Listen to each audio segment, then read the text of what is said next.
IT job కోసం try చేస్తున్నారా? Coding tutor లో ట్రైనింగ్ తో పాటు స్టైఫండ్ అండ్ 100% జాబ్ గ్యారంటీ.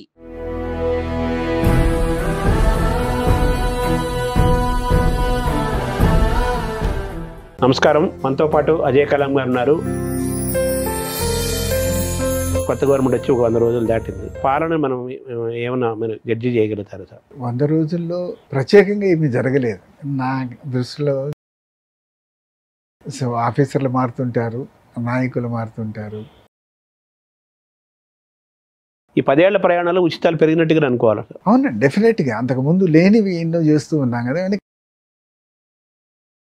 ఒక ఆయన 10 స్కీములు ఇస్తే ఆయన లేదు ఇంకా 2 స్కీములు నేను ఇస్తాను అదనంగా అనేటటువంటిది పెరిగిపోయింది. మొన్నటి ఫలితాలని ఇంత ఘోరంగా కేవలం 11 సీట్లు ఇంత ఘోరంగా ఓడిపోవటం అసలు మీరు ఊహించారా సార్? ఎలక్షన్ రిజల్ట్ బాగా లేదు, ఓడిపోయారు అని అంటే ఆ గవర్నమెంట్. సార్, ఈ శ్రీశైలం సంబంధించిన విషయాల్లో మీ పైన విమర్శలు ఉన్నాయి, అనేక విమర్శిస్తున్నారు. దాన్ని ఎలా చూస్తున్నారు? అది ఏంటి, దాని వెనకాల వాడిది బిహైండ్? మరీ తెలియకుండా బరిదెగించిపోయి కామెంట్లు చేయడం మొదలు పెట్టేస్తున్నారు అన్నమాట. నమస్కారం. మనతో పాటు అజయ్ కలాం గారు ఉన్నారు. అజయ్ కలాం గారు సీనియర్ మోస్ట్ ఐఏఎస్ ఆఫీసరు, ఆంధ్రప్రదేశ్కు చీఫ్ సెక్రటరీగా చేశారు. ఆంధ్రప్రదేశ్ ముఖ్యమంత్రి, మాజీ ముఖ్యమంత్రి వైఎస్ జగన్మోహన్ రెడ్డికి చీఫ్ అడ్వైజర్గా వారు చేశారు. అనేక విభాగాలలో సుదీర్ఘమైన అనుభవం వారిది. అటువంటి అజయ్ కలాం గారిని అడిగి పరిపాలన విశేషాలు, ఆంధ్రప్రదేశ్ సంబంధించిన విశేషాలు తెలుసుకునే ప్రయత్నం చేద్దాం. సార్ నమస్కారం. సార్ నమస్తే సార్. ఇప్పుడు కొంచెం స్వేచ్ఛా వాయువులు పీల్చుకుంటున్నట్టుంది ఇప్పుడు.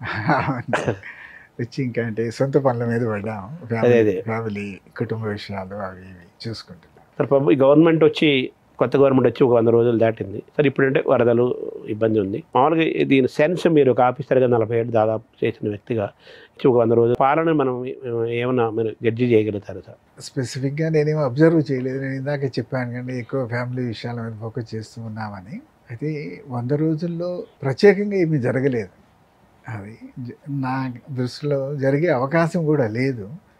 ఎందుకంటే రాష్ట్రము ఒక డెట్ ట్రాప్లో ఉన్నది, ఫైనాన్షియల్ డిఫికల్టీస్లో ఉంది. కాబట్టి కొత్తగా ఎవరు మేజర్గా ఇది చేయగలిగేది ఏమి ఉండదు.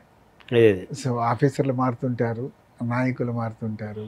అంతకు తప్పితే పెద్దగా ఏమీ జరుగుతుందని నేను ఎక్స్పెక్ట్ చేయను.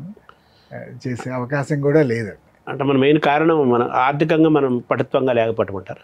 ఆర్థికంగా మన స్టేట్ డివైడ్ అయిపోయిన తర్వాత వీరు ఈ వచ్చే ప్రభుత్వాలు ఇచ్చేటటువంటి హామీలు అమలు జరగటానికని రకరకాల కారణాలతో, దానికి తోడు ఎప్పుడైతే రాష్ట్రం చిన్నదవుతుందో మీకు అడ్మినిస్ట్రేటివ్ కాస్ట్ పెరుగుతుంది. ఉద్యోగస్తుల భారం, పెన్షన్స్ భారం ఇవన్నీ పెరుగుతాయి. వీటన్నిటి వలన అప్పులు చేయవలసిన పరిస్థితి తప్పనిసరిగా. అప్పులు మీకు ఏ స్థాయికి పెరుగుతాయంటే, అంటే ఆల్రెడీ పెరిగినాయంటే మనము డెట్ ట్రాప్ అంటాం. అంటే మనము తీసుకున్నటువంటి అప్పు కట్టవలసినటువంటి వడ్డీ కానీ అసలు కానీ దానికి సమానమైనప్పుడు, దానికంటే తీసుకునేది ఇంకెక్కువైనప్పుడు ట్రాప్లు పడిపోతా అంటే ఆ తీసుకున్న అప్పు అంతా కూడా మనం వడ్డీలు కట్టడానికి అసలు కట్టడానికి సరిపోతుంది. దాన్ని డెట్ ట్రాప్ అంటాం. ప్రస్తుతానికి అది పరిస్థితిలో ఉన్నామండి. సో తీసుకున్న అప్పుని మనం క్యాపిటల్ ఎక్స్పెండిచర్ ఏది చేయటానికి మనం వినియోగించలేము. సో ఆ పరిస్థితికి వచ్చేసాము.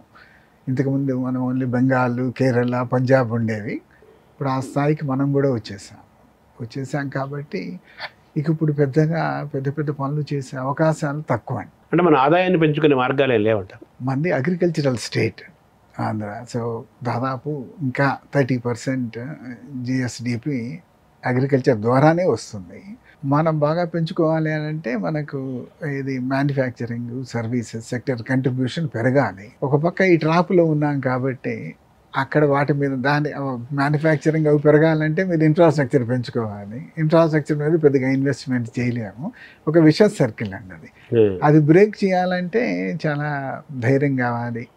మనం కొన్ని ఎక్స్పెండిచర్స్ మనం కంట్రోల్ చేయగలగాలి. చేసినప్పుడే ఎక్కువ ఇన్ఫ్రాస్ట్రక్చర్ మీద మనం ఇన్వెస్ట్ చేయగలిగితే దాని ద్వారా ఇంకా ఆబ్వియస్గా కొంత మ్యానుఫ్యాక్చరింగ్, సర్వీసెస్ కంట్రిబ్యూషన్ పెరిగితే కనుక ఆదాయం పెరుగుతుంది తప్పితే ఇంకెక్కడి నుంచి వస్తుందని మనకి.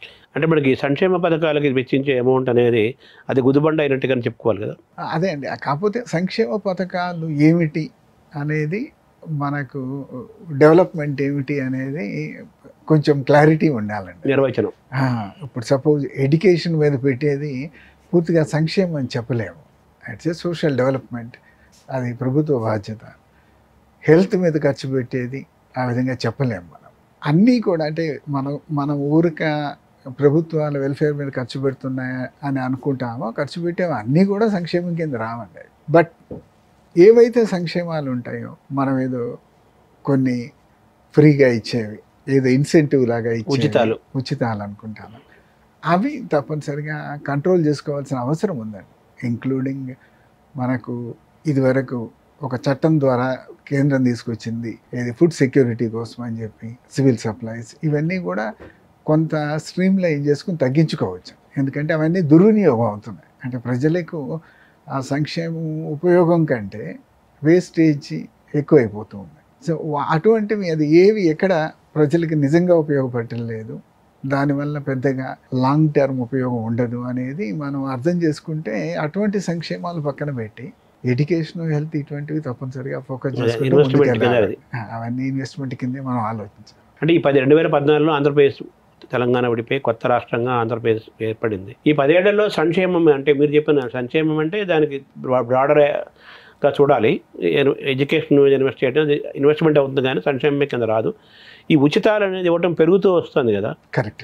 మరి దీన్ని మనం ఓట్ బ్యాంక్ పాలిటిక్స్లో భాగంగా దీన్ని చూడాలా? దీని నుంచి మనం బయటకు వస్తే కానీ ఆర్థిక పరిస్థితి బాగుంటే కానీ అభివృద్ధి జరుగుతుంది, ఇన్ఫ్రాస్ట్రక్చర్ పెట్టడానికి అవుతుంది కదా. ఈ 10 ఏళ్ల ప్రయాణాలు ఉచితాలు పెరిగినట్టుగా అనుకోవాలి. అవునండి, డెఫినెట్గా. అంతకుముందు లేనివి ఎన్నో చేస్తూ ఉన్నాం కదా. కానీ కాంపిటేటివ్ పాలిటిక్స్ అయిపోయిందండి. కాంపిటేటివ్ అంటే ఒక ఆయన 10 స్కీములు ఇస్తే ఆయన లేదు ఇంకా 2 స్కీములు నేను ఇస్తాను అదనంగా అనేటటువంటిది పెరిగిపోయింది. ఆ కాంపిటేటివ్ నుంచి పాలిటిక్స్ నుంచి రావాలి అని అంటే మళ్ళీ బహుశా మనకి కొత్త ఆలోచన, కొత్త బ్లడ్ వస్తే తప్పితే ఇది ఇట్లానే నడుస్తూ ఉంటుంది. ఇలా నడిస్తే కనుక మనకు ఫోకస్ ఇన్ఫ్రాస్ట్రక్చర్ మీద రాదు. ఇప్పుడు మనకు 10 సంవత్సరాలు డివైడ్ అయింది. 10 సంవత్సరాలు డివైడ్ అయిన తర్వాత మనము ఇన్ఫ్రాస్ట్రక్చరల్ పాయింట్ ఆఫ్ వ్యూలో ఇది జరిగింది, ఇది చేసామని చెప్పుకోవడానికి ఏమీ లేదండి పెద్దగా. కొంత ఇప్పుడు 2-3 పోర్టులు పనులు జరుగుతూ ఉన్నాయి, ఒక ఎయిర్పోర్ట్ పని జరుగుతూ ఉంది, ఇటువంటివి తప్పితే మేజర్గా మనకు జరుగుతుంది ఏమీ లేదండి.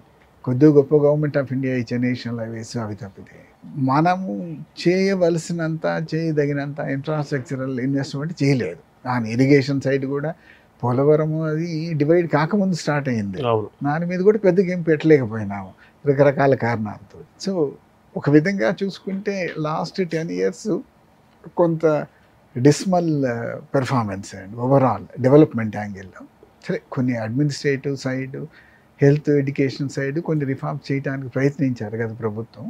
దాని రిజల్ట్స్ రావడానికి టైం పడుతుంది. దెన్ అవి అసలు పూర్తి అవుతాయా లేదో తెలియదు కదా. మళ్ళీ గవర్నమెంట్ మారిపోయింది కాబట్టి అవి కంటిన్యూ చేస్తారా